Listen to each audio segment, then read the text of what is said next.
آئیے حضرات، بڑے ہی ادب و احترام سے خطیب بے مثال، شہنشاہ مصائب، حجت الاسلام والمسلمین، عالی جناب مولانا سید محمد عامر کاظمی صاحب قبلہ مظفر نگر کی خدمت عالی قدر میں مؤدبانہ گزارش کر رہا ہوں کہ منبر رسول پہ تشریف لائیں۔ آپ حضرات نعرہ صلوات سے ان کا خیر مقدم فرمائیں۔ باوز بلند نعرہ صلوات۔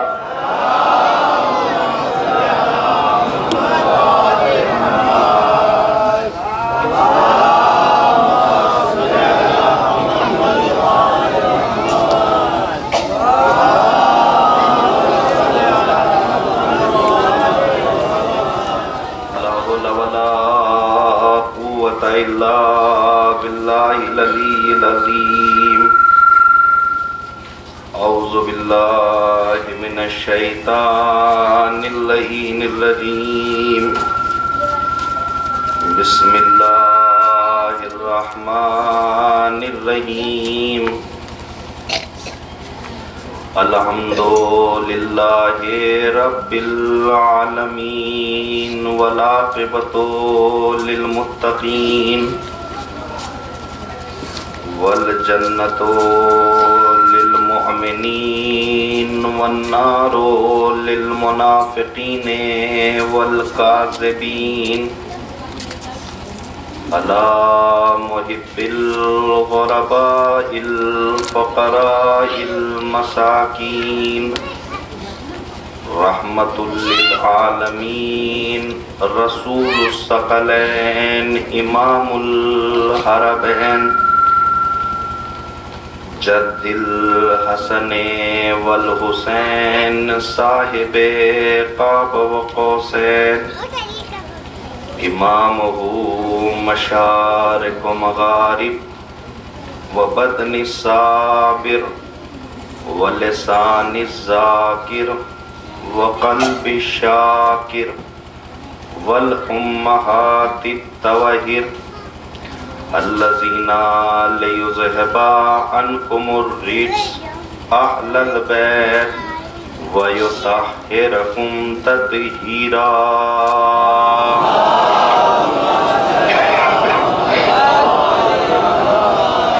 وجلالتہم وولایتہم وشجاعتہم وتشہم اجمعین، فاتح باب خیبر، قاتل مرحب انتر، شافع یوم محشر، و مالک حوض کوثر، طالب کل طالب، غالب کل غالب، علی ابن ابی طالب۔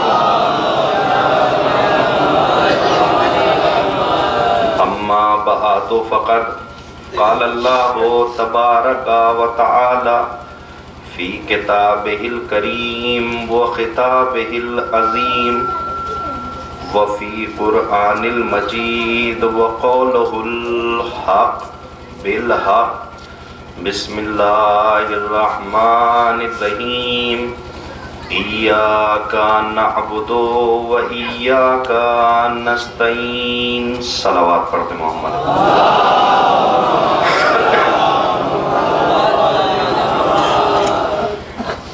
بزرگان عزیز، برادران ایمان، وعزاداران سلطان کربلا، اس وقت کی یہ عبادت جو بحیثیت ثانیہ زہرہ منعقد کی گئی ہے، عنوان کلام کے طور پر قرآن مجید کی جس گرامی آیت کو آپ کے سامنے پیش کرنے کی سعادت حاصل کی ہے، وہ قرآن مجید کے مشہور و معروف سورہ الحمد کی مبارک آیت ہے کہ جس کا ترجمہ ہر صاحب فکر و علم جانتا ہے، لیکن بچوں کے لیے ترجمہ کر دینا مقصود ہے کہ ایاک نعبد و ایاک نستعین، اے میرے پروردگار ہم تیری ہی عبادت کرتے ہیں اور تجھ سے ہی مدد چاہتے ہیں۔ اور یہ وہ آیت ہے کہ جو ہر مصلی، ہر نماز پڑھنے والا جب نماز پڑھتا ہے تو کم از کم اس سورے کی تلاوت ضرور کرتا ہوگا اور اس آیت کو ضرور اپنے لبوں سے ادا کرتا ہوگا۔ اور اس سورے کی اہمیت اور عظمت کے لیے بس اتنا کہہ دینا کافی ہوگا کہ اگر اس سورے کی کوئی تلاوت نماز میں نہ کرے تو نماز باطل ہے۔ اور اللہ نے محمد سے کہا، اے محمد ہم آپ کو 7 مثانی عطا کر رہے ہیں، یعنی 7 آیتوں والا سورہ۔ لہذا چونکہ یہ سورہ 2 مرتبہ نازل ہوا، ایک مرتبہ مکے کی زندگی میں، ایک مرتبہ مدینے کی زندگی میں، چونکہ 2 بار نازل ہوا اس لیے نماز میں 2 مرتبہ پڑھنا واجب ہے۔ توجہ چاہو۔ اور اب اسی سے بات کو آگے بڑھا رہا ہوں کہ ہر مصلی نماز پڑھنے والا اللہ سے دعا کر رہا ہے کہ اے میرے پروردگار ہم تیری ہی عبادت کرتے ہیں اور تجھ سے ہی مدد چاہتے ہیں۔ اہدنا الصراط المستقیم، اے میرے پروردگار ہمیں صراط مستقیم پر قائم رکھنا یا صراط مستقیم دکھا دے، یہ ایک الگ بحث ہے۔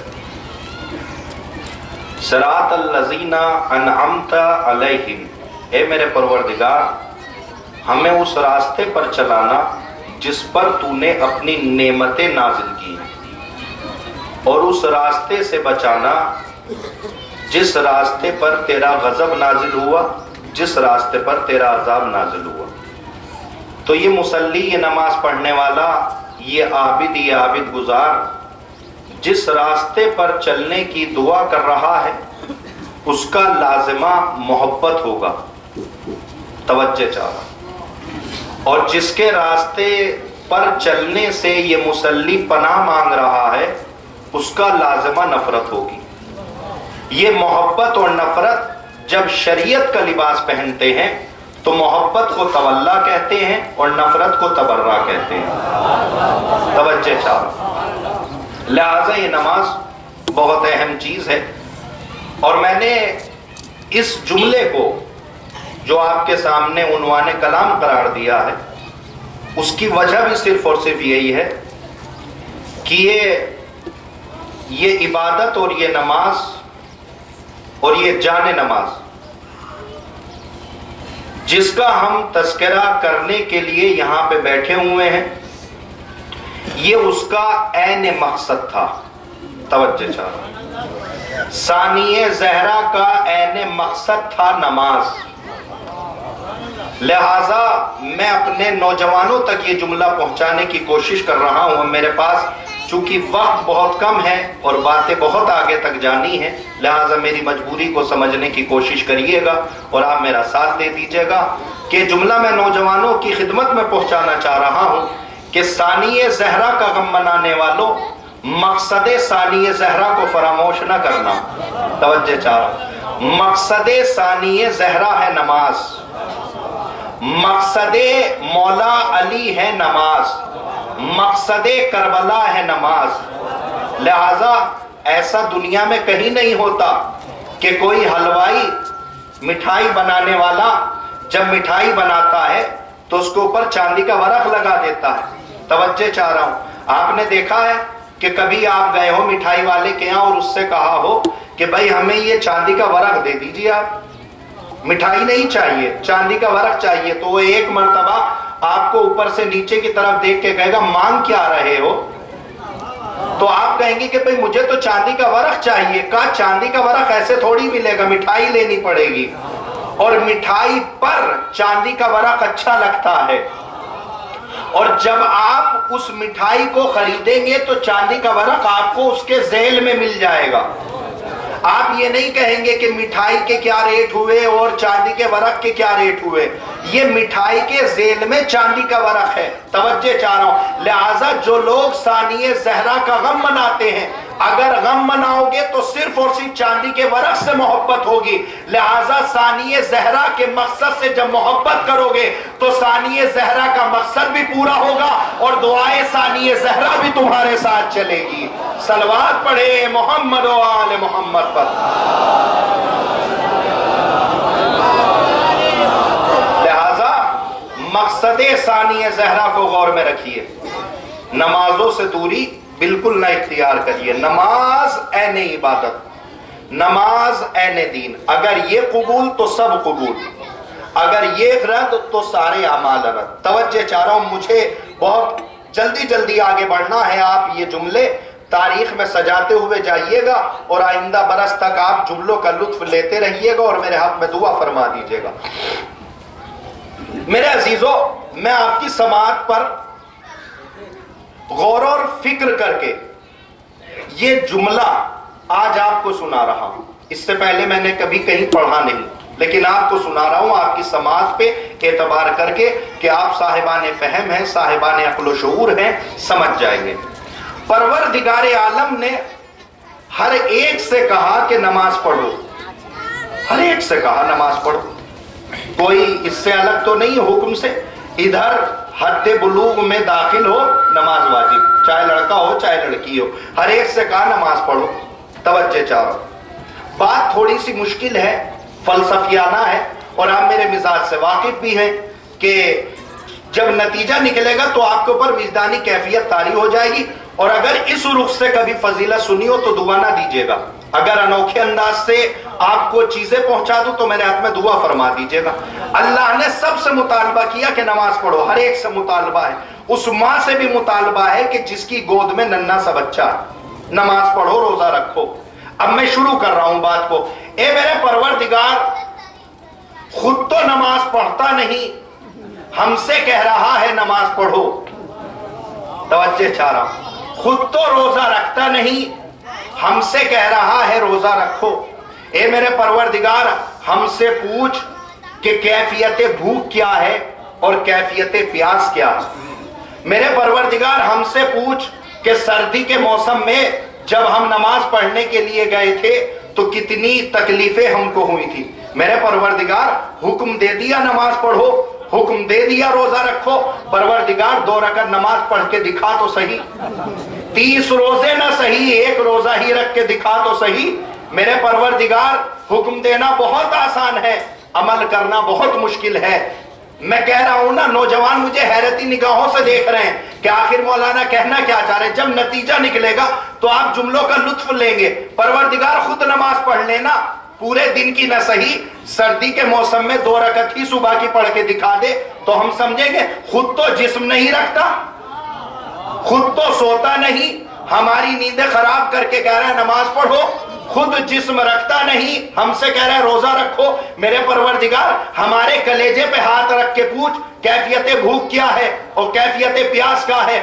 جب جون کے مہینے میں رمضان کا مہینہ آتا ہے تو روزہ ڈھلتا ہی نہیں، روزہ ڈھلتا ہی نہیں. پورا دن گھڑی پہ دیکھتے دیکھتے کسی طریقے سے گزرتا ہے، اور جب شام ڈھل جاتی ہے اور مغرب کی نماز میں یہ روزے دار جب داخل ہوتا ہے، توجہ چاہ رہا ہوں، جب یہ داخل ہوتا ہے تو ذرا سی تاخیر پیش امام کر دے نماز مغرب میں تو ہر ایک آدمی واویلا مچا دیتا ہے.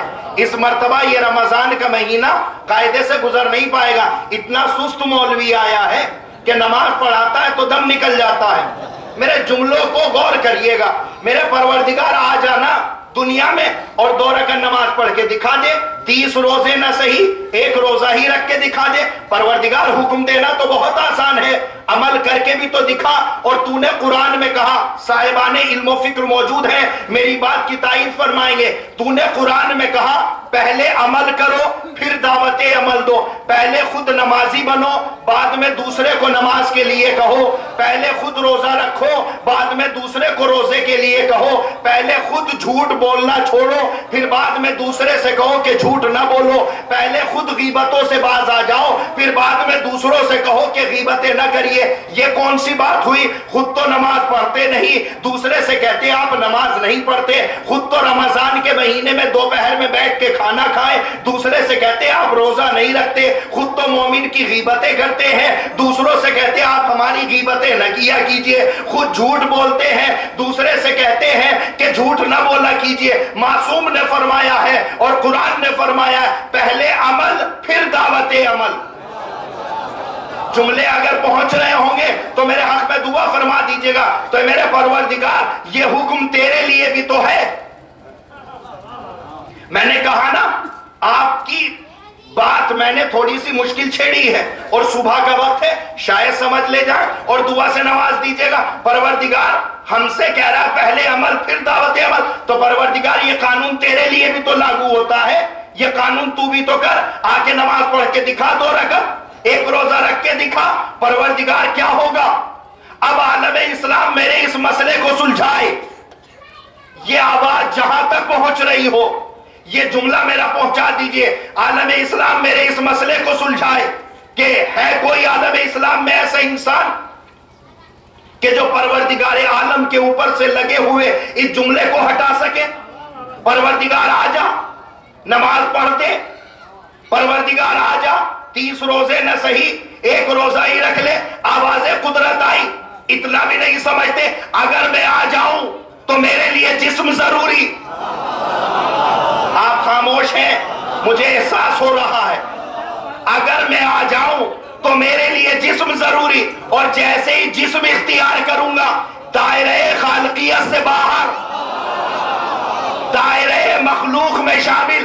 ارے میں اللہ نہ رہوں گا. اگر میں نماز پڑھ دوں تو میں اللہ نہ رہوں گا. تو میرے پروردگار اگر تو اللہ نہ رہے گا، تیری وحدانیت نہ بچے گی، تو توحید کے بعد عدل بھی تو ہے. توحید کے بعد عدل بھی تو ہے. اگر آ جائے تو توحید خطرے میں، اگر نہ آئے تو عدالت خطرے میں. کہ کیسا پروردگار ہے، خود تو حکم دیتا ہے، خود عمل کرتا نہیں. پروردگار آ جا، کہا اگر آ جاؤ تو وحدانیت خطرے میں، اگر نہ ہو تو عدالت خطرے میں. کیسے مسئلہ سلجھے، کیسے مسئلہ سلجھے؟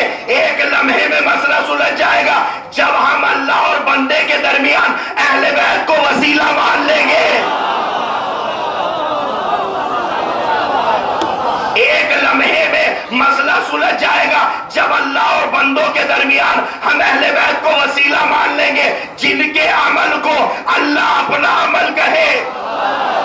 نماز یہ پڑھے اللہ کہے ہم نے پڑھی، روزہ یہ رکھے اللہ کہے ہم نے رکھا، کنکری یہ مارے اللہ کہے ہم نے ماری.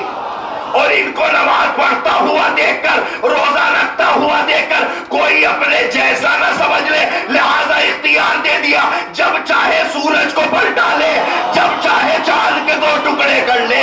صلوات پڑھ دے محمد و آل محمد پر.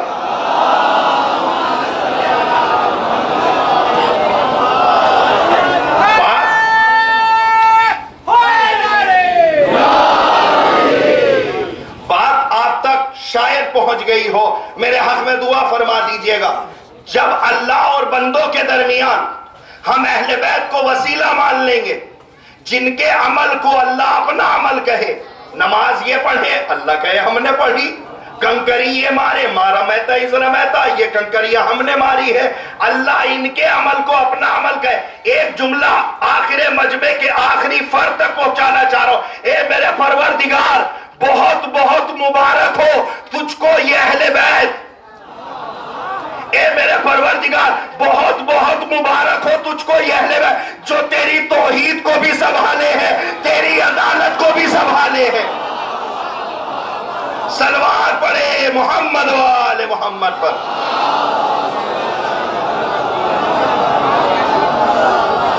تو نماز ثانی زہرا کا مقصد ہے، توجہ چاہ رہا ہوں، میں اس لمحے سے کہیں ہٹتا نہیں ہوں، اور آپ پوری زندگی مجھ سے پڑھوائیں تو پوری زندگی پڑھتا رہوں گا مقصد ثانی زہرا پہ، چونکہ یہی مقصد ہے ثانی زہرا کا نماز۔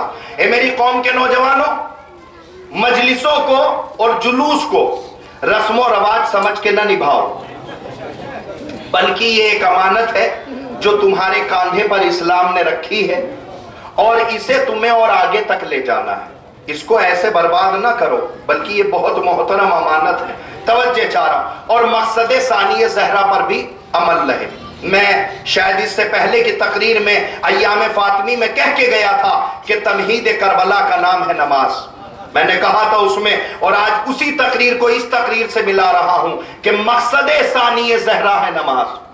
ہمارے تو بالکل عجیب حال ہے، اگر مجلس پڑھ کے اور مجلس سن کے قوم میں سدھار نہ آئے تو مجلسوں سے کوئی فائدہ نہیں، اس لیے کہ تقریباً مجھے آیت اللہ کا جملہ یاد آ رہا کہ انہوں نے فرمایا کہ اگر کسی انسان کی زندگی میں محرم ایک بار آ جائے اور محرم جانے کے بعد اس کے کردار میں نکھار نہ آئے تو ایسی عزاداری سے کوئی فائدہ نہیں۔ ہاں، آپ نماز پڑھنے کے بعد، آپ مجلس سننے کے بعد نماز پڑھنے لگے، سمجھ لیجئے ہمارا جلوس کامیاب ہے۔ نماز اور جلوس اور مجلسیں اور جلوس کرنے کے بعد آپ باعمل بن جائیں تو سمجھ لیجئے آپ کی مجلس کامیاب ہے۔ توجہ چاہ رہا ہوں، آپ کیا سمجھتے ہیں؟ مولا صاحبان علم موجود ہے، میری بات کی تائید فرما لیجئے گا مجلس کے بعد۔ مولا علی کی فضیلت نہ خیبر ہے، نہ خندق ہے، نہ حنین ہے، نہ صفین ہے، فضیلت ہے، اس سے اعتراض نہیں ہے، لیکن مولا علی کی سب سے بڑی فضیلت نہ خیبر ہے، نہ خندق ہے، نہ حنین ہے، نہ صفین ہے، جتنی بھی جنگیں آپ کا نام آپ لے سکتے ہیں لے لیجئے۔ مولا علی کی سب سے بڑی فضیلت ہے کہ ان کے چاہنے والوں کا باعمل ہو جانا۔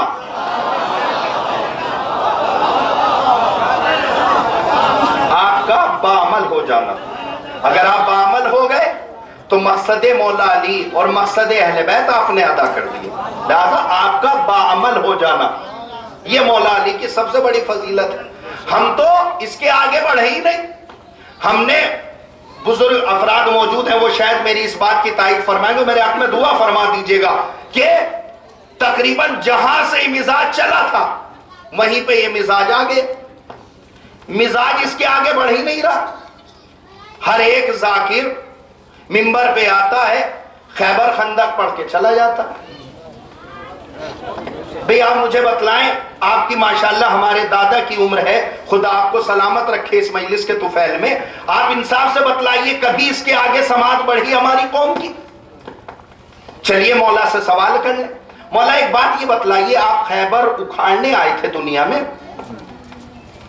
آپ مرحب کو مارنے کے لیے آئے تھے؟ نہیں میرے نادان ذاکر، ہم خیبر کو تھوڑی اکھاڑنے آئے تھے، ہم مرحب کو تھوڑی مارنے آئے تھے۔ مولا ہم نے تو یہی دیکھا جو ذاکر منبر پہ آتا ہے وہ یا تو آپ سے خیبر اکھڑواتا ہے یا آپ سے مرحب کو مرواتا ہے۔ مولا کیا اسی لیے آئے تھے؟ کہا نہیں نہیں، ہم خیبر کو اکھاڑنے تھوڑی آئے تھے۔ تو مولا آئے کیوں تھے؟ اگر زندہ ہو تو لطف اٹھاؤ گے میری قوم کے نوجوانوں، تو مولا آئے کیوں تھے؟ کہا اصل میں ہم آئے اس وجہ سے تھے کہ خدا اور بندوں کے درمیان جو دوری پیدا ہو گئی تھی، ہم تو بندوں کو خدا سے ملانے آئے تھے، ہم تو بندوں کو خدا سے ملانے آئے تھے۔ تو مولا یہ خیبر، مولا یہ خیبر، یہ مرحب، یہ کہا جائے گا؟ کہا اتنا بھی نہیں سمجھتے، اللہ نے جو ہمیں لسٹ دی تھی ہوم ورک کی، ہمیں جو لسٹ دی گئی تھی اس میں یہ دنگا فساد لڑائی جھگڑا خیبر خندق نہیں تھا۔ تو مولا تھا کیا؟ کہا اصل میں ہر انسان کے سامنے دو چیزیں ہوتی ہیں، ایک چیز ہوتی ہے ضرورت حیات، ایک چیز ہوتی ہے مقصد حیات۔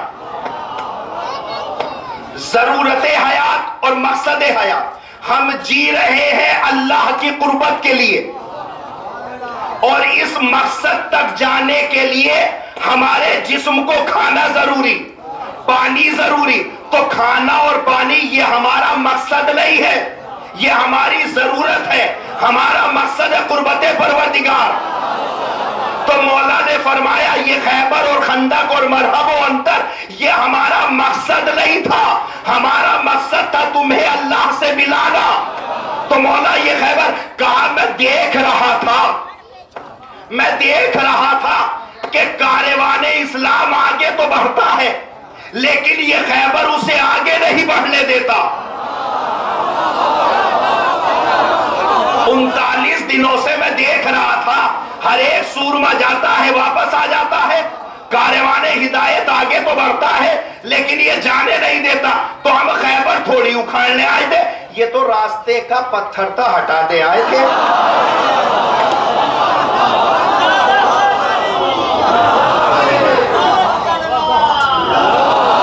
مجھے معاف کرنا میری قوم کے نوجوانوں، میرے پاس وقت بہت کم بچ گیا ورنہ انشاءاللہ کبھی عرض کرتا۔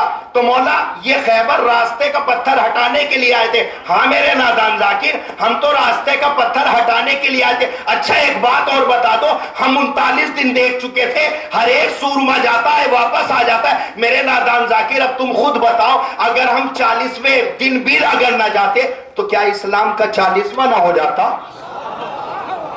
تو مولا ایک بات اور بتائیے، یہ خیبر اور یہ مرحب و انتر، اب مولا نے جملہ ارشاد فرمایا۔ ایک بات یہ بتاؤ، جب میں نے خیبر کو اکھاڑا تو کتنی انگلی لگی؟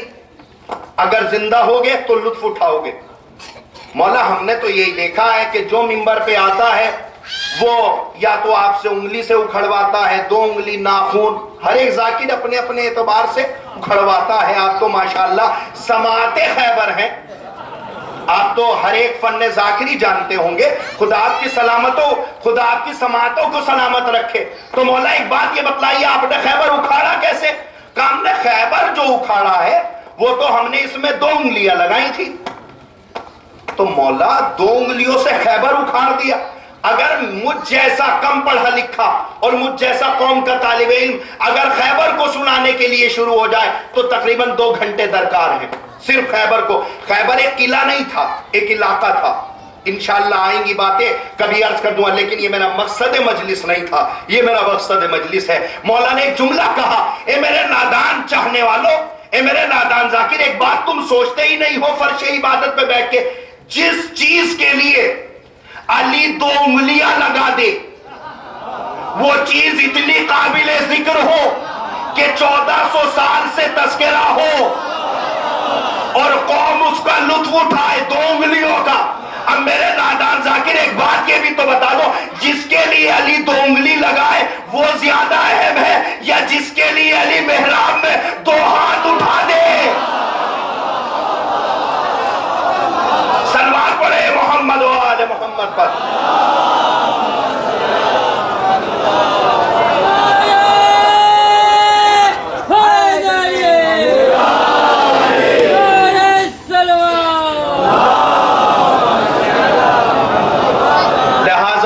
قوم کے نوجوانوں، مقصد منبر، مقصد ثانی زہرا اور مقصد کربلا کو نگاہوں میں رکھو، مقصد کربلا کو فراموش نہ کرو، اس لیے کہ کربلا ہی نے ہم کو یہ امانتیں بچا بچا کے ہم کو دی ہیں۔ یہ جو آج نماز ہم تک آ گئی ہے یہ کس کی عطا ہے؟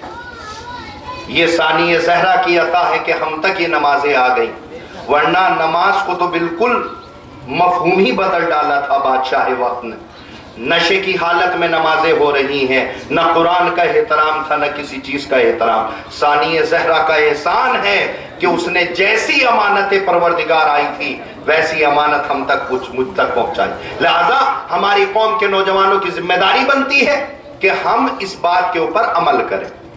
لہذا لیجئے ایک بات اور عرض کر دوں، آ گئی ہے تو سن لیجئے، چونکہ ہو سکتا ہے شاید اس جملے سے کسی مومن کے دل میں سدھار ہو جائے تو میں سمجھوں گا کہ مقصد مجلس ادا ہو گیا، کہ تقریباً ہمارے ہاں جو نمازوں کی کیفیت ہے اس کو آپ مجھ سے بہتر جانتے ہوں گے۔ نوجوان مسجد میں جاتا تو دیر سے ہے لیکن آتا کتنی جلدی ہے یہ وہ جانتا ہے، اس کا پروردگار جانتا ہے۔ اور دیکھیے ایک بات اور سن لیجئے، یہ جو میں نوجوانوں کو خطاب بناتا ہوں نا تو ایسا نہ سمجھے میری قوم کے نوجوان کے ساری باتیں ہماری اوپر پڑھ رہے ہیں، نہیں، یہ ایک فن خطابت میں سے ایک فن ہے کہ خطاب بنایا جاتا ہے نوجوانوں کو اور مضمون سب کے لیے ہوتا ہے. ایسا نہیں ہے کہ صرف نوجوانی سوچے کہ ہمارا ہی دل چھوٹا کر رہے ہیں، نہیں، خطاب ہوتا ہے نوجوانوں سے. توجہ چاہ، ہم مسجد میں جاتے تو ہیں لیکن آتے کتنی جلدی ہیں یہ سب جانتے ہیں. مولا علی بیٹھے ہوئے ہیں مسجد میں تو ایک آدمی آیا بہت جلدی سے اور وضو کی اور مصلی بچھایا اور نماز پڑھنے کے لیے کھڑا ہو گیا. نماز پڑھی، یہ رکوع، یہ سجدہ، یہ قیام، یہ سجدہ، یہ نماز، وہ نماز، ختم. چلنے لگا. مولا نے اسے بلایا کہ لے ادھر آؤ. قریب گیا. مولا کیا بات ہے؟ کہا ایسے نماز پڑھی جاتی ہے، ایسے نماز پڑھی جاتی ہے.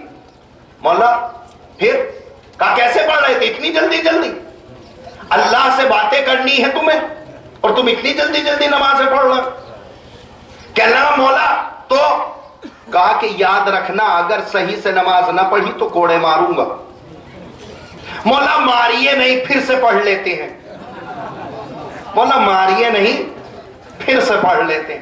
اب یہ گیا تو گیا، یہ ذکر، یہ قیام، یہ سجدہ، یہ شروع ہو گیا تو شروع ہو گیا. نماز ہی نہیں ختم ہو رہی. تجوید کے سارے قوانین نافذ کر دیے بندے نے نماز میں. اور بہت دیر کے بعد یہ نوجوان نماز پڑھ کے مولا علی کی خدمت میں آیا اور آ کے کہنے لگا مولا یہ والی کیسی رہی؟ مولا یہ والی کیسی رہی؟ مولا نے کہا اس سے اچھی تو پہلے والی تھی. میں آپ کا وقت نہیں برباد کر رہا ہوں، میں تو آپ کو کچھ دینا چاہ رہا ہوں. اس سے اچھی تو پہلے والی تھی. تو مولا پہلے والی اچھی تھی تو پڑھوایا کیوں؟ پہلے والی اچھی تھی تو پڑھوایا کیوں؟ کہا پہلے والی نماز نیت کے اعتبار سے صحیح تھی، ارکان کے اعتبار سے غلط تھی. اب والی نماز ارکان کے اعتبار سے صحیح ہے، نیت کے اعتبار سے غلط ہو گئی. اس لیے کہ تیری نیت میں پروردگار کا خوف نہیں ہے بلکہ تازیانے کا ڈر ہے. گویا کہ مولا علی نے اپنی زندگی سے بتلایا کہ اگر نیت خالص ہو تو ارکان کو سدھارا جا سکتا ہے، اگر نیت میں کھوٹ ہو تو نماز کو نہیں سدھارا جا سکتا. صلوات پڑھے محمد و آل محمد پر.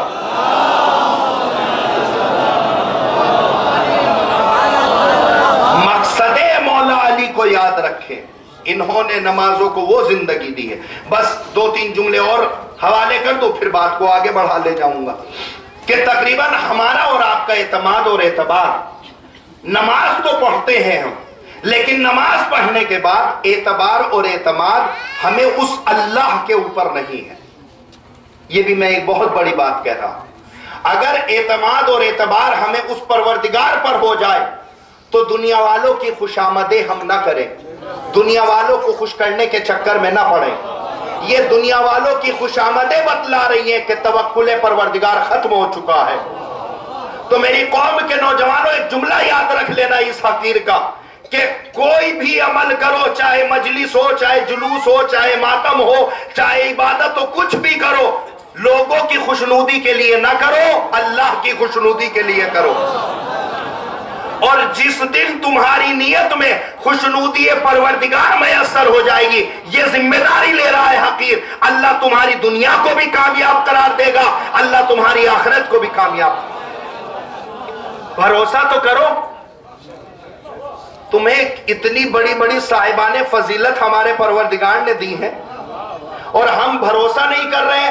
ہمارے عمل سے ہماری شہزادی، ہمارے مولا، ہمارا پروردگار خوش ہونا چاہیے. یہ ہم کو تاریخ بتلائی گئی. لہٰذا ایک جملہ اور حوالے کر دوں اور بات کو آگے بڑھا لے جاؤں. مقصد ثانی زہرائی کے حوالے سے یہ مقصد ہے جو میں اپنی قوم تک پہنچانا چاہتا ہوں. چنانچہ ایک آیت ہے قرآن مجید کی، ارشاد ہوتا ہے بسم اللہ الرحمن الرحیم ان اللہ یرزق من یشاء بغیر حساب. اللہ جسے چاہتا ہے بے حساب رزق عطا کرتا. یہ وہ آیت ہے کہ جس کو ہر ایک انسان اپنے دکان اور مکان پر لگاتا ہے خیر و برکت کے لیے، بھلے یہ کہ اس کا ترجمہ نہ جانتا ہو، اس کے معنی نہ جانتا ہو، اس کے مفاہیم نہ جانتا ہو، لیکن لگاتا ہے. توجہ چاہ رہا. اب دیکھیں میری مجبوری یہ ہو گئی ہے کہ وقت محدود ہے اور بات کو میں بہت آگے بڑھانا چاہتا ہوں، لہٰذا انشاءاللہ کبھی اور باتیں آئیں گی تو سنا دوں گا کہ اللہ جسے چاہتا ہے بے حساب رزق عطا کرتا ہے۔ لگاتے ہیں آپ، اور آپ کا عقیدہ ہے اور اعتبار ہے اور اچھی بات ہے، منع بھی نہیں ہے، لگائیے، خوب لگائیے اور اس آیت کے اوپر عمل کریے۔ اللہ جسے چاہتا ہے بے حساب رزق عطا کرتا ہے۔ ہر ایک آدمی عالم اسلام میں یہ آیت آپ کو ہر ایک کی دکان اور مکان پہ لکھی ہوئی مل جائے گی۔ میرا عالم اسلام سے ایک سوال ہے، اللہ جسے چاہتا ہے بے حساب رزق عطا کرتا ہے، کیسے کرتا ہے کوئی جو بتائے؟ ہے کوئی جو اٹھ کے بتائے کہ ہم بتاتے ہیں اللہ کیسے بے حساب رزق عطا کرتا ہے؟ کوئی نہیں بتا سکتا۔ اللہ جسے چاہتا ہے بے حساب رزق عطا کرتا ہے، تو پھر کون بتائے گا؟ کہا وہی بتائیں گے جنہوں نے کہا ہے اللہ بے حساب رزق عطا کرتا ہے۔ لیجئے وقت آگے کی طرف بڑھ رہا ہے، ایک قافلہ مدینے سے نکلا مولا علی کی قیادت میں۔ ابھی مدینے کے باہر ہی نکلا تھا کہ ایک سائل آیا مولا علی کے پاس اور آ کے کہنے لگا مولا بھوکا ہوں، روٹی دے دیجئے۔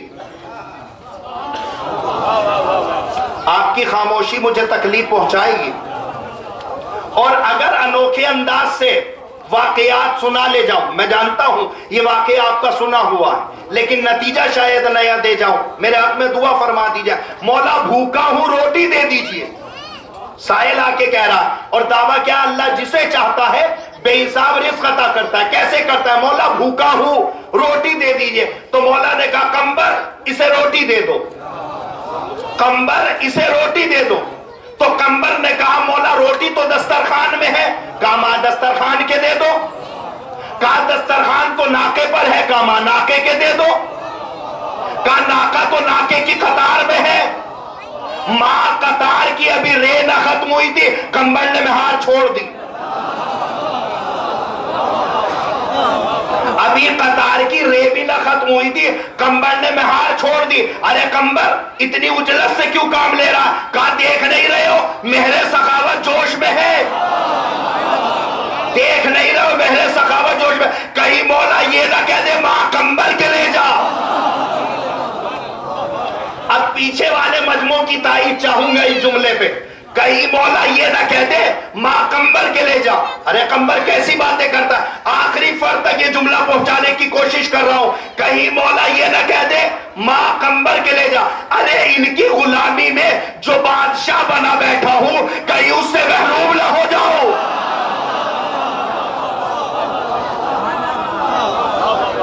توجہ چاہ رہا ہوں کہ ان کی غلامی میں جو بادشاہ بنا بیٹھا ہوں کہیں اس سے محروم نہ ہو جاؤ۔ اگر اس رخ سے فضیلت سنی ہو تو دعا نہ دیجیے گا۔ مولا ایک بات یہ بتا دیجئے کہ سائل نے آپ سے ایک روٹی مانگی تو مولا اسے ایک روٹی دے دیجئے، یہ چلا جائے گا۔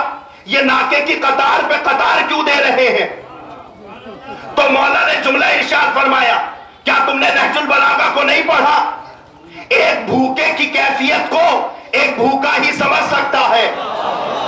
مجھے احساس ہو رہا ہے، مولا نے فرمایا در و ذلیل آدمی سے جب اس کا پیٹ بھرا ہو اور در و شریف آدمی سے جب وہ بھوکا ہو، تو مولا ایک روٹی دے دیجئے نا، ایک روٹی دے دیجئے۔ کہا اصل میں دیکھو اگر میں اس کو ایک روٹی دے دیتا، دے سکتا تھا، جہاں میں ناکے کی قطار دے سکتا ہوں وہاں ایک روٹی بھی دے سکتا ہوں، تو مولا دے دیجئے ایک روٹی۔ کہا سمجھے نہیں، میں اس کو روٹی دے دیتا، یہ روٹی کھاتا، بھوکا ہوتا، پھر کسی کے سامنے ہاتھ پھیلاتا۔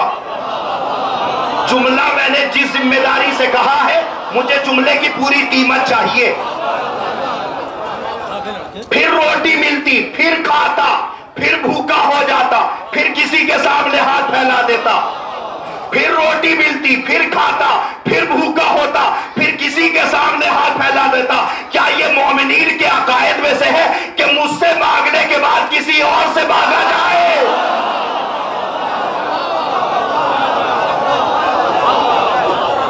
کیا یہ مومنین کے عقائد میں سے ہے کہ مجھ سے مانگنے کے بعد کسی اور سے مانگا جائے؟ اب میں جملہ جو پڑھ رہا ہوں اس کا حوالہ نہ مانگیے گا مجھ سے، یہ میری عقیدت ہے جو میں پڑھنے جا رہا ہوں۔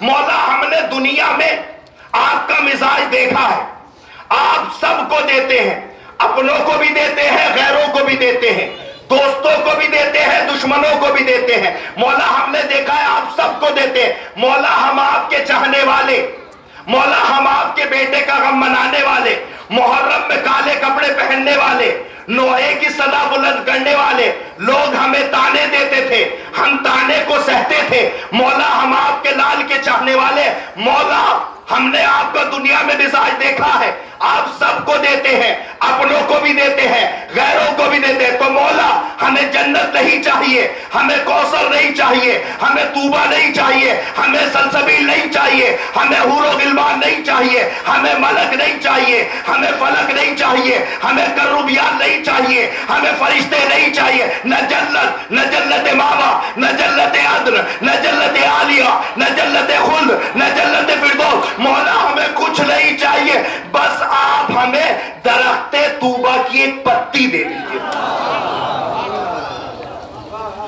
مولا آپ ہمیں درخت طوبہ کی ایک پتی دے دیجئے، ہمیں کچھ نہیں چاہیے، نہ کوثر، نہ جنت، نہ طوبہ، نہ سلسبیل، نہ حور و غلمان، نہ ملک، نہ فلک، نہ کروبیان، نہ فرشتے، کچھ نہیں چاہیے۔ تو مولا آپ درخت طوبہ کی ایک پتی دے دیجئے۔ تو مولا فرشتوں سے کہیں گے اسے پتی دے دو، فرشتے کہیں گے پتی تو ڈال میں ہے، ماں ڈال کے دے دو، ڈال تو ٹہلی میں ہے، ماں ٹہلی کے دے دو، ٹہلی تو درخت میں ہے، ماں درخت کے دے دو، درخت تو جنت میں ہے۔ اب جیسے ہی جنت کہیں گے فرشتے جنت چھوڑ کے ایسے ہی کھڑے ہو جائیں گے جیسے کمبل میں ہار چھوڑ کے کھڑا ہو گیا۔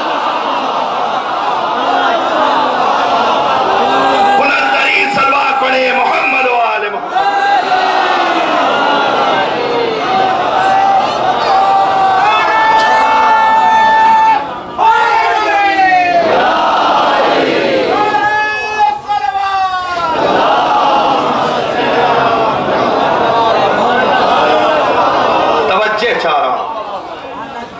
ایک بھوکے کی کیفیت کو ایک بھوکا ہی سمجھ سکتا۔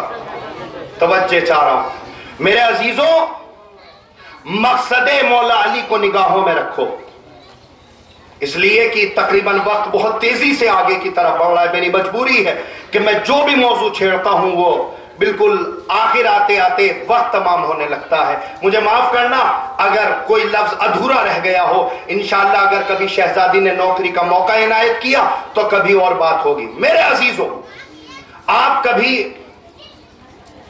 غور سے اسلام کے بارے میں سوچیں۔ میں اب یہاں سے فضائل نہیں پڑھوں گا، اب یہاں سے آپ کو ایک درس دینا چاہتا ہوں، اور آئیں گی باتیں درمیان میں، لطف لیتے ہوئے اگلے برس تک جملوں کا لطف اٹھائیے گا جو میں کہنا چاہ رہا ہوں۔ آپ ایک بات یہ بتائیے کہ تاریخ اسلام اور مورخین اسلام نے ہر کسی کو جس اعتبار سے چاہا اس اعتبار سے بنا دیا۔ علماء کرام موجود ہیں، آپ کی صدارت میں زبان کھول رہا، جس کو چاہا، اور جس کو نہیں چاہا اس کو اس کے درجے سے باہر کر دیا۔ مثلا کب تک بٹھائے رکھوں آپ کو، لیجئے دو جملوں میں بات آگے بڑھا دوں۔ جس کو تاریخ اسلام نے شہید بنا دیا وہ شہید ہو گیا، اور جس کو تاریخ اسلام نے شہید نہیں بنایا اس کو شہید بنا دیا۔ یہ اسلام کا ایک فلسفہ ہے کہ جس کے اوپر میرا تقریباً انشاءاللہ شاید 2 سال بعد یا 1 سال بعد اگر شہزادی نے موقع عنایت کیا تو کتاب بھی آ جائے گی، کربلا کا منظر اور اس کا پس منظر۔ اس میں یہ باتیں ہیں، مفصل اس میں پڑھ لیجئے گا، مختصراً آپ کو سنا رہا۔ آپ دیکھیے اسلام کی کتنی بڑی بے کسی ہے کہ اسلام نے ہر ایک کو جس کو چاہا شہید لکھ دیا۔ آپ مجھے انصاف سے بتلائیے کہ اسلام میں اتنا بڑا گھوٹالہ ہوا ہے کہ جس کا علم ہم کو بھی نہیں ہے۔ چلیے بات یہاں سے شروع کر دیتا ہوں تاکہ وقت تمام بھی نہ ہونے پائے اور جملہ پہنچ جائے۔ سب سے پہلے کڑی نبوتوں کی لے تو آخری نبی شہید ہوئے کہ نہیں ہوئے؟ میں پوچھنا چاہ رہا ہوں. اگر باتیں یاد رہیں گی تو اگلے برس تک لطف لیں گے. شہید ہوئے؟ آپ کہیں گے نہیں شہید تھوڑی ہوئے، وفات پائی پیغمبر.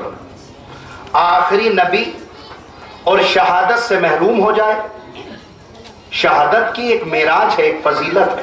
آخری نبی اور شہادت سے محروم ہو جائے. چلیے اس کے آگے بڑھیے. مولا علی قاتل کون؟ بتلائیے بتلائیے، شرمائیے نہیں. ہمیشہ پکا پکائے کھانے کی عادت نہ ڈالیے، ہمارے ساتھ بھی پکائیے کچھ. کون؟ ماشاءاللہ ابن ملجم. قاتل نہیں ہے، قاتل نہیں ہے. یہی تو میں کہنا چاہ رہا ہوں. کیا لکھا تاریخوں نے؟ مولا علی کا قاتل ابن ملجم ہے، جبکہ ابن ملجم ذریعہ بنا ہے، قاتل کوئی اور ہے. جملہ پہنچنا چاہیے وہاں تک. وسیلہ بنا ہے، ذریعہ بنا ہے، قاتل کوئی اور. آپ تاریخ سے پوچھئے مولا علی کا قاتل کون؟ عبد الرحمن. جبکہ یہ تو وسیلہ بنا ہے، اس لیے کہ جس رات اور جس صبح میں کائنات کے علی کے ضربت لگی ہے تو قاتل 3 چلے ہیں. ایک کوفے میں آیا ہے، ایک بصرہ میں آیا ہے اور ایک مدینے گیا. قاتل 3 تھے. مرے ہمارے مولا. آئیں گی باتیں. قاتل گمنام ہے، قاتل کے چہرے پہ نقاب ہے، قاتل نہیں کھلا. آگے بڑھیے. امام حسن قاتل کون؟ زوجہ جودہ بنت اشس. معاف کیجئے گا، زوجہ وسیلہ ہو سکتی ہے، قاتلہ نہیں ہو سکتی. زوجہ وسیلہ ہو سکتی ہے، قاتل کوئی اور ہے. اس لیے کہ جس گھر میں قاتل کو شربت پلانے کا دستور ہو وہاں پہ زہر کہاں سے آیا؟ زہر بھیجنے والا کوئی اور. آخری فرد تک جملہ پہنچنا چاہیے. قاتل پہ نقاب، قاتل نہیں ملتا. قاتلہ کون؟ جودہ. امام حسین. چلیے اس سے پہلے بی بی فاطمہ ہے، قاتلوں کا نام موجود ہے؟ نہیں موجود ہے. دروازہ گرایا گیا. چلیے چھوڑیے، اندر کی بات ہے، ہو سکتا ہے کسی نے نہ دیکھا ہو. آپ جتنی بھی تاریخ اٹھا کے دیکھیں، ہمارے مظلوم کربلا تک ہر جگہ پر وسیلے کو قاتل کہا جاتا ہے. اصل قاتل کے چہرے پہ نقاب ہے، اصل قاتل نہیں ملتا. یہ کربلا کا معجزہ ہے، یہ کربلا کا معجزہ ہے. یزید کربلا میں آیا نہیں، لیکن ہر ایک کہتا ہے حسین کا قاتل کون؟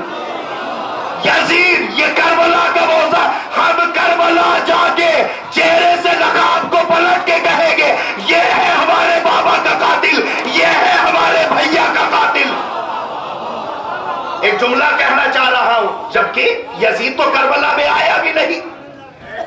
آیا ہے، آپ مجھے بتلائیے. لیکن کسی سے کہہ دیجئے کہ حسین کا قاتل کون؟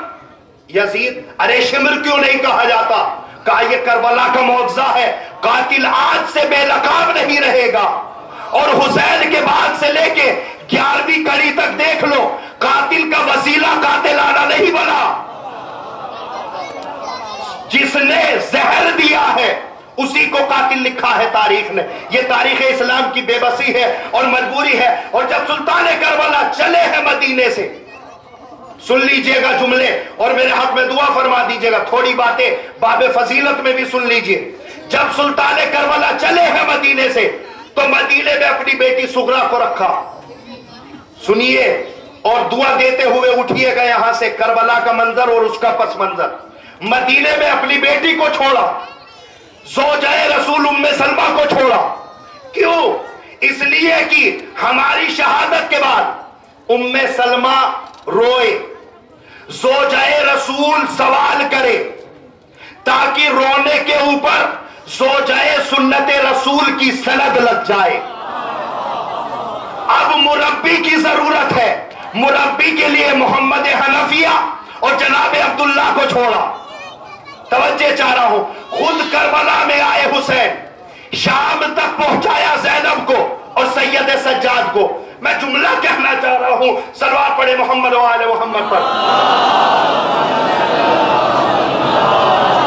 مجھے معاف کریے گا اگر جلدی جلدی باتیں میں سنا دوں، اس لیے کہ وقت جتنا دیا گیا تھا تمام ہو گیا ہے. بس میرے عزیزوں، شام میں بھیجا زینب کو، سید سجاد کو. کبھی آپ نے سوچا کیوں بھیجا؟ کیوں بھیجا؟ یہیں سے تو آپ کو سنانا ہے اور یہیں سے آپ کو فضیلتوں کے گوشے سنانے ہیں. کیوں بھیجا شام میں؟ اس لیے کہ حسین کو پتا تھا یزید کربلا نہیں آئے گا. مجھے جملے کی پوری قیمت چاہیے. یزید کربلا نہیں آئے گا، لہذا میری بیٹی اور میرے بیٹے تم شام جا کے یزید کو اس کی اوقات بتا دو. اب سن لیجئے کہ کیوں نہ آیا یزید کربلا کے میدان میں. جنگ صفین کے بعد جب مولا علی نے اور مولا عباس نے جب جنگ کو فتح کیا تو جنگ صفین کے بعد جب لشکر شام پہنچا تو جا کے کہنے لگا ہم ہار گئے، ہم شکست کھا گئے. کہا کیسے کھا گئے؟ سنایا علی تو میدان میں آئے بھی نہیں تھے. کہا علی اپنا ایک بیٹا لے کے آئے تھے جس کی عمر صفین میں 14 برس ہے. جس کی عمر صفین میں 14 برس ہے. کیا مارکے کا لڑائی کرتا ہے، کیا مارکے کی جنگ کرتا ہے. کربلا صفین میں عباس کی عمر ہے 14 برس.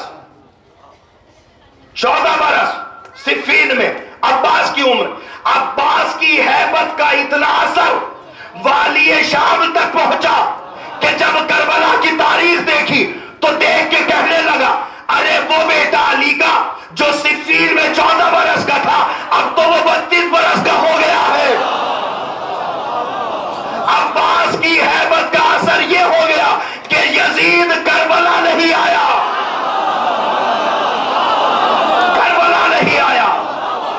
شام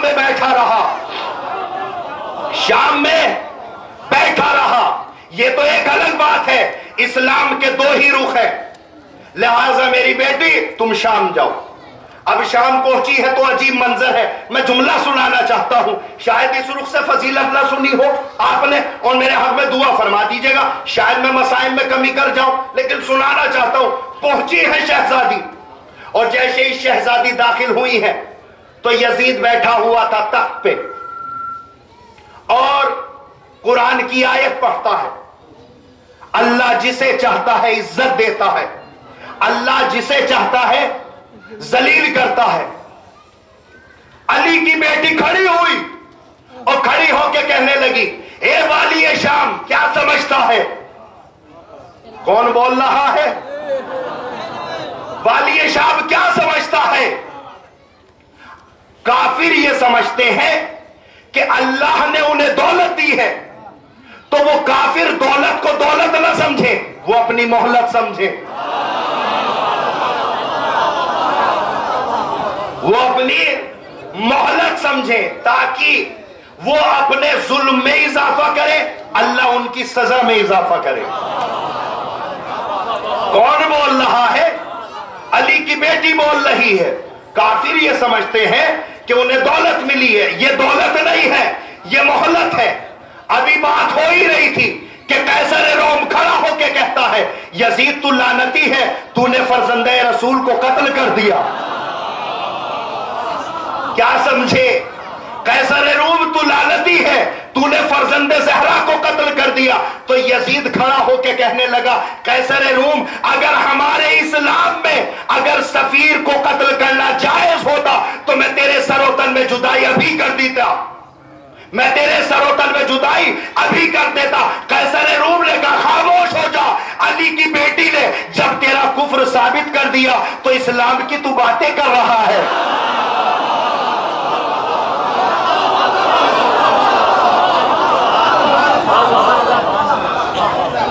علی کی بیٹی نے جملے کی مجھے پوری قیمت نہیں ملی. علی کی بیٹی نے تیرا کفر ثابت کر دیا، تو اسلام کی باتیں کر رہا ہے، تو اسلام کی باتیں کر رہا ہے. علی کی یہ بیٹی دربار میں بول رہی تھی.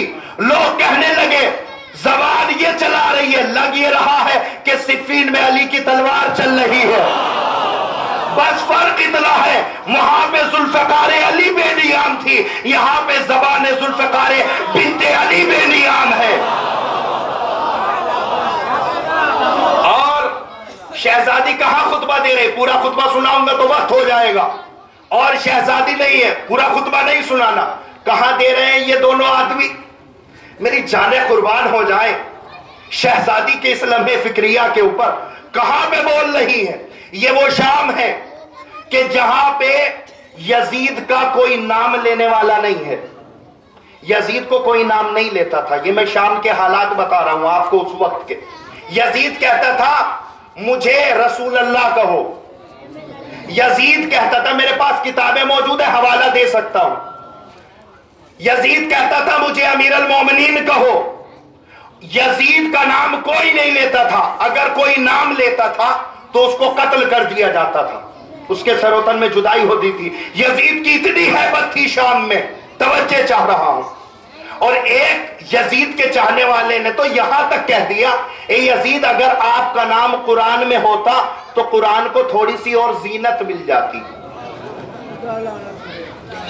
میں نے بتلایا نا آپ کو واقعہ کیا ہے، مجھے کوئی یزید نہ کہے، مجھے سب رسول اللہ کہے، مجھے سب امیر المومنین کہے، کوئی یزید کا نام نہیں لیتا تھا۔ اب ہم نے دیکھا یہ علی کی بیٹی کی تقریر حد اختتام تک پہنچی، ایک بیمار ہے، ہاتھوں میں ہتھکڑیاں، پیروں میں بیڑیاں، گلے میں توقے خاردار، آگے بڑھ کے کہتا ہے والی شام کیا اجازت ہے کہ میں لکڑیوں کے سینے پہ چلا جاؤں؟ کیا اجازت ہے کہ میں لکڑیوں کے سینے پہ چلا جاؤں؟ یزید نے کہا نہیں، اس لیے کہ علی کی بیٹی کی ہیبت اتنی تھی کہ شام کے دربار میں زلزلہ آنے لگا تھا۔ ابھی تو بیٹی بول رہی ہے، ابھی تو بیٹا بھی نہیں آیا، اجازت نہیں ملی، تو قوم کے سارے درباری والی شام سے کہنے لگے شام کے والی دے دے اجازت، بہت زمانہ ہو گیا ہم نے لہجہ رسول کو نہیں سنا، بہت زمانہ ہو گیا لہجہ رسول کو نہیں سنا۔ اجازت ملی، سید سجاد لکڑیوں کے سینے پہ آئے اور کہنے لگے اے لوگوں سنو ایھا الناس، خطبہ شروع کیا، حمد باری تعالی پروردگار سے اللہ کی وحدانیت کا اقرار کیا اور رسول کی رسالت کی فضیلت بیان کی، اپنے بابا کی فضیلت بیان کی، اپنے جد ماجدہ کی فضیلت بیان کی، اپنے بابا حسین کی فضیلت بیان کی، ساری فضیلتیں بیان کرنے کے بعد سارے دربار متوجہ ہے اس طریقے سے جیسے آپ مجھے دیکھ رہے ہیں کہ اب کیا ہونے والا ہے۔ سارے درباری سید سجاد کی طرف دیکھ رہے ہیں، ارے لہجہ رسول کیسے بول رہا ہے، کیسے باتیں ہو رہی ہیں۔ سید سجاد خطبہ دے رہے ہیں اور دوران خطبہ کہنے لگے اے یزید سن، وقت تمام ہو گیا، کیا کہا؟ اے یزید سن، پورا خطبہ نہیں سنایا آپ کو، 3 مرتبہ تاریخ میں جملے موجود ہیں، امام سجاد نے کہا اے یزید سن، اے یزید سن، اے یزید سن۔ آپ جملے کی نزاکت کو تو پہچانو، کون بول رہا ہے؟ بیمار بول رہا ہے، کہاں بول رہا ہے؟ شام میں بول رہا ہے، شام کے حالات میں بتا چکا، کوئی یزید کا نام لینے والا نہیں تھا، کوئی یزید کا نام لینے والا نہیں تھا، ایسے بھرے دربار میں کہا اے یزید سن، اے یزید سن، اے یزید سن۔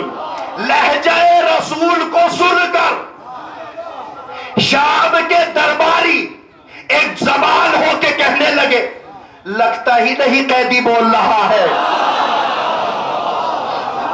لگتا ہی نہیں قیدی بول رہا۔ وقت تمام ہو گیا، تقریباً 1 گھنٹے سے اوپر ہو گئے مجھے، کہ لگتا ہی نہیں، آخری جملہ، باتیں پھر کبھی اور، لگتا ہی نہیں قیدی بول رہا ہے۔ یہ قیدی ہے؟ ہاتھوں میں ہتکڑیاں، پیروں میں بیڑیاں، گلے میں توقے خاردار، لگتا ہی نہیں کہ قیدی بول رہا ہے۔ سارے درباری مل کے ایک زبان ہونے لگے اور کہنے لگے، ایسا لگتا ہے کہ جیسے کوئی آقا اپنے نالائق غلام کو ڈانٹ رہا ہے۔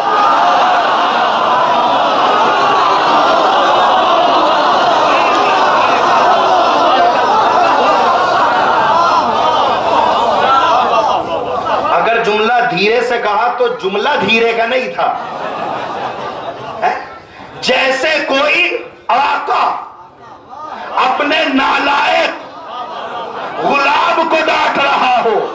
اے یزید سن، اے یزید سن۔ اسی لیے اس جگہ پہ یزید کے عمل سے کوئی راضی نہیں تھا۔ آپ دیکھیں، اب وقت تمام ہو گیا، انشاءاللہ کبھی اور صلوات پڑھیں محمد و آل محمد۔ لگتا ہی نہیں کہ قیدی بول رہا ہے، ہاتھوں میں ہتکڑیاں ہیں، پیروں میں بیڑیاں ہیں، گلے میں توقے خاردار ہے۔ لگتا ہی نہیں، ایسا لگتا ہے کہ جیسے کوئی آقا اپنے نالائق غلام کو ڈانٹ رہا ہو۔ زینب تم جاؤ شام، بیٹے سجاد تم جاؤ شام، چونکہ مجھے پتا ہے یزید کربلا نہیں آئے گا۔ یزید کو اس کی اوقات بتلانے کے لیے علی کی بیٹی اور حسین کا بیٹا شام پہنچا، اور یزید کو اتنا ذلیل کیا، اتنا ذلیل کیا کہ ہماری قوم کے بچے یزید کو کھلونا سمجھنے لگے۔ ہر ایک آدمی یزید سے کھیلتا ہے۔ یہ علی کی بیٹی کا روب تھا۔ بولی ہے تو کس طریقے سے بولی، اور جب، اب مجھے معاف کرنا، جس کے لیے تم نے مجھے بلایا تھا، وقت تمام ہو گیا، لیکن کوشش کروں گا کہ وقت کے اندر آپ کی باتوں کو میں گزارش کر سکوں۔ علی کی بیٹی کربلا کے بعد نڈھال ہو گئی۔ مجھے انصاف سے ایک بات یہ بتا دو کہ جب شام کے دربار میں جب علی کی یہ بیٹی داخل کی گئی ہے تو عجیب حال ہے۔ شاید آپ یہیں سے روتے ہوئے جائیں اور میں بات کو تمام کر دوں۔ یزید تخت پر بیٹھا ہوا اور ایک جملہ کہتا ہے، شمر مجھے علی کی بیٹی سے بات کرنی ہے۔ روایتوں کے جملے ہیں کہ علی کی بیٹی زینب نے اپنے کلیجے سے کو پکڑ کے فضہ کی گود میں چلی گئی ہے شہزادی، اور ایک جملہ کہنے لگی، فضہ مجھے بچا لو، فضہ مجھے بچا لو۔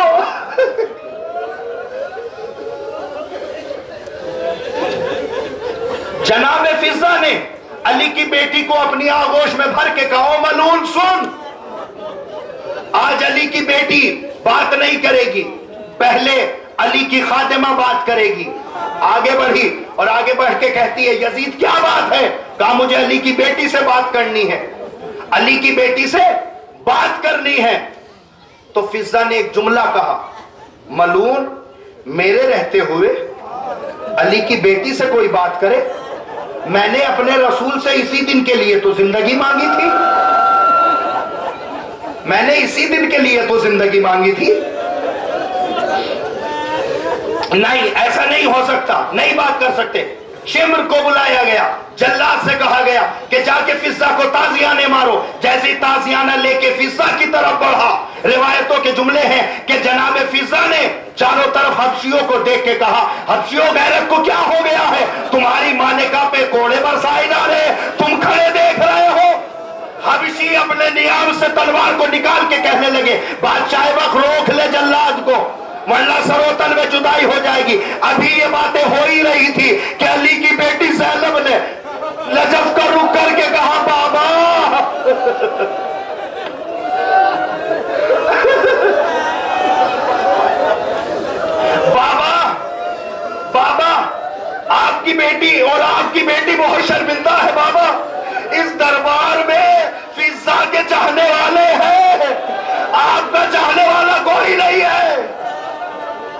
یہ باتیں ہو ہی رہی تھی کہ ابھی میں نے مصائب کو اور فضیلت سے ملانے کی کوشش کی ہے کہ قیصر روم کھڑا ہو گیا اور کھڑے ہو کے کہنے لگا یزید ایک بات یہ بتا کہ یہ جو سامنے 18 سید زادیاں کھڑی ہوئی ہیں،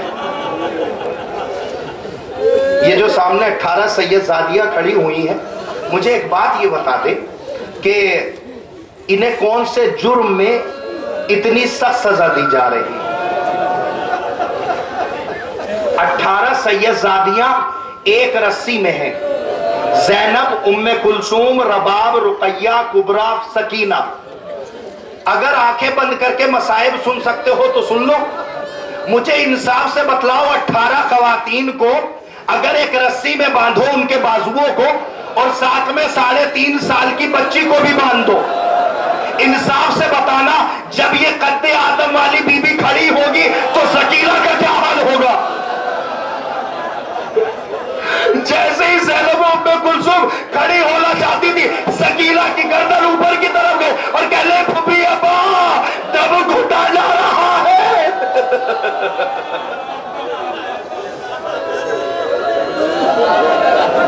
18 سید زادیاں میری طرف، 18 سید زادیاں۔ اگر رونا نہ آئے نا تو خالق سے دعا کرنا، پروردگار آنکھوں میں پانی بھر دے، اور جب نکلے آپ کے لال پہ نکلے۔ آئیے شہزادی عزادار آمادہ ہو گئے ہیں، آؤ سکینہ لے لو پرسہ۔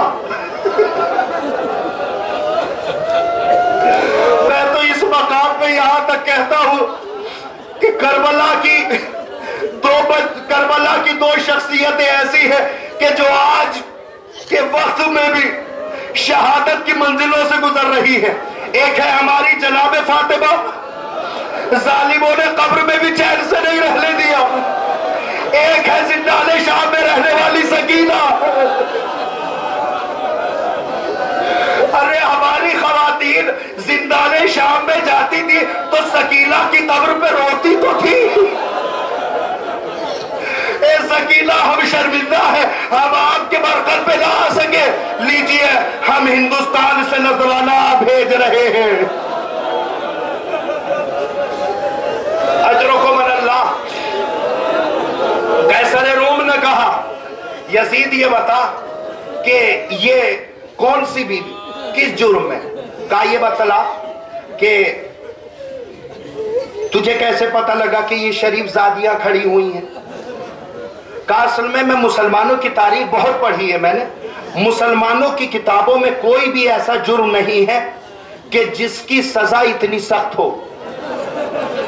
قیصر روم اپنے مذہب کا نہیں ہے، یہودی ہے، اور کیا کہہ رہا ہے میں مسلمانوں کی کتابیں پڑھ چکا ہوں، ایسا کوئی بھی جرم نہیں ہے جس کی سزا اتنی سخت دی جائے۔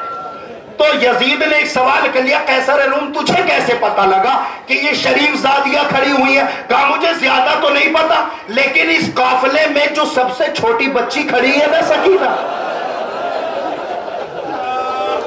میں سب کے طرف تو نہیں دیکھ سکا، یہ جو اس قافلے میں سب سے چھوٹی بچی کھڑی ہے نا، میں اس کو رات سے دیکھ رہا ہوں، رات سے لے کے ابھی تک 9 دفعہ یہ بچی بے ہوش ہوئی ہے لیکن رسی سے گرنے نہیں دیتی۔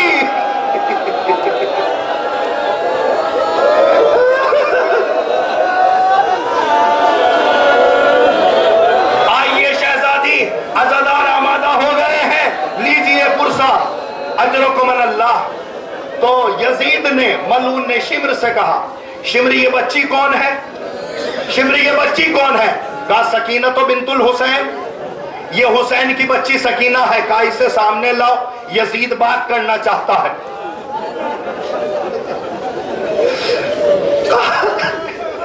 رسی کھلی، سکینہ بادشاہ کی طرف بڑھی، بار بار سید سجاد کو دیکھ رہی ہے۔ بھیا اکیلی جا رہی ہوں، دعا کرنا۔ سامنے آ گئی سکینہ، میں سارے مسائل نہ پڑھ سکوں گا، وقت تمام ہو گیا آپ کا۔ سکینہ ایک بات یہ بتاؤ کہ میں نے یہ سنا ہے کہ تمہارے بابا تم کو بہت زیادہ چاہتے تھے، کہا ہاں میرے بابا مجھے سب سے زیادہ چاہتے تھے. کائنات میں کوئی بھی باپ اپنی بیٹی کو اتنا نہیں چاہتا کہ جتنا میرے بابا مجھے چاہتے تھے. سکینہ یہ بتلاؤ زندگی کی اور محبت کی علامت کیا تھی؟ کہا محبت کی علامت یہ تھی کہ صبح کی نماز کے بعد میرا بابا مجھے اپنے زانوں پہ بٹھا کے بصرہ کی کھجوریں کھلاتا تھا. سکینہ ایک بات بتاؤ، کیا بصرہ کی کھجوریں کھاؤ گی؟ نہ روک سکو گے. اگر پتھر کا کلیجہ ہوگا تو برداشت کر لے جاؤ گے. مسائب پڑھے نہیں جاتے، مسائب سمجھے جاتے ہیں. سکینہ بصرہ کی کھجوریں کھاؤ گی. سکینہ نے سید سجاد کی طرف دیکھا. بھیا یہ کیا معاملہ؟ سید سجاد نے ہتھکڑیوں کو سنبھال کے ایک جملہ کا، بہل امتحان ہے دے لے. بہل امتحان ہے. بیٹھ گئی دو بچی دو زانو ہو کے بیٹھ گئی اور جملہ کہنے لگی. ہاں بادشاہ وقت کھائے گی حسین کی بچی بصرہ کی کھجوریں. شبر سے کہا کہ ذرا بصرہ کی کھجوریں کھلاؤ. اللہ جانے اندر سے ایک تشت آیا، اس کے اوپر ایک رومال تھا. جیسے جیسے یہ تشت بڑھ رہا تھا بچی اس کے پیچھے چل رہی تھی. سارے دربار کا یہ تشت حصار کرتا ہوا یزید ملعون کے تخت کی آخری سیڑھی پہ رکھا گیا. سکینہ دو زانو ہو کے بیٹھ گئی. لو بیٹا کھاؤ بصرہ کی کھجوریں. بس اتنا کہنا تھا. ننھے ہاتھ تشت کی طرف بڑھے. جیسے ہی رومال ہٹا اللہ جانے بچی کو کیا نظر آیا. اب بچی نے اپنے سر پہ بات دب کر کے کہا بابا آپ یہاں آ گئے.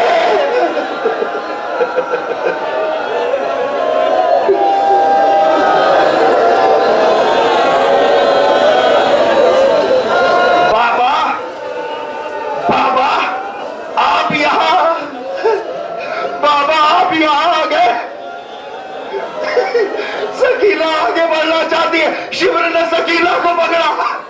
آگے نہیں جانے دوں گا. روایتوں کے جملے ہیں کہ جیسے ہی جلاد نے کہا میں کوڑے ماروں گا، تازیانے ماروں گا، اپنے بابا سے نہیں ملنے دوں. کٹے ہوئے سر کو جب سکینہ نے دیکھا تو بلکتے ہوئے انداز سے سجاد کی طرف دیکھ کے کہنے لگی بھیا بابا کے چہرے پہ خون لگا ہوا ہے.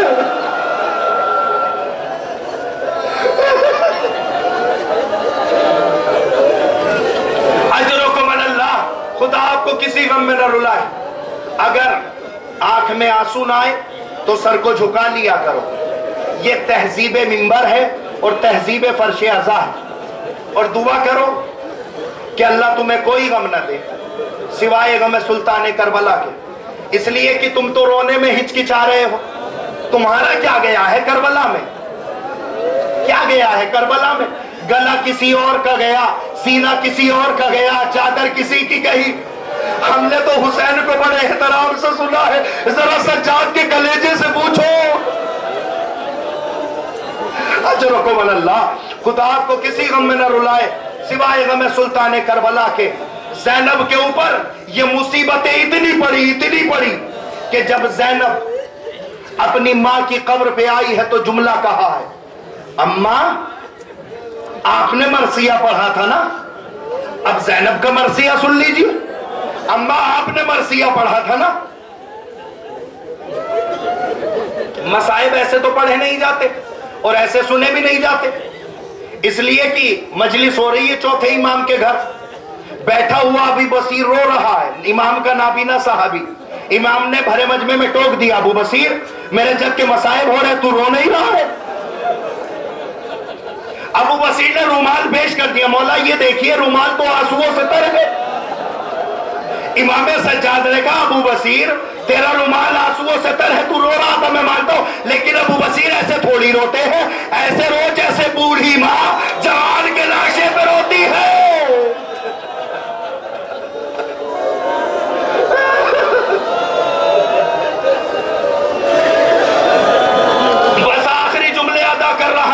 اور بات مکمل کر رہا ہوں.